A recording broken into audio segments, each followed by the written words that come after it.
As well as what was happening on NXT, we do, of course, have another big wrestling promotion that had their pay-per-view last night, and that was, of course, AEW's Double or Nothing, which had many wrestling fans buzzing.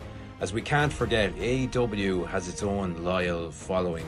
So what happened? Well, here are the main talking points. Hangman Page beat Will Ospreay in the Owen Hart Cup final, and that means he's heading to All In to face Jon Moxley for the AEW World title.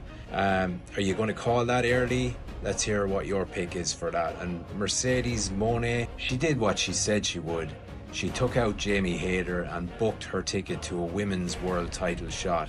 And do you think she's about to take over the division even more so?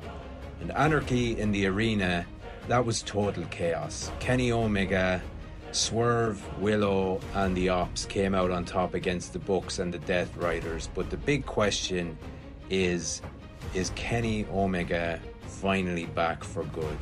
And Toni Storm held on to her women's title against Mina Shirakawa, and Okada kept the Continental crown after a banger with Speedball Mike Bailey. And Tag Team Gold stayed with the Hurt Syndicate thanks to some well-timed help from MJF. What do you think of that alliance? Is it all smoke and mirrors, or what's going on there? We also had Ricochet beating Mark Briscoe in a brutal stretcher match, and FTR put down Garcia and Nigel McGuinness. But the Don Callis family also made a statement, taking out Paragon.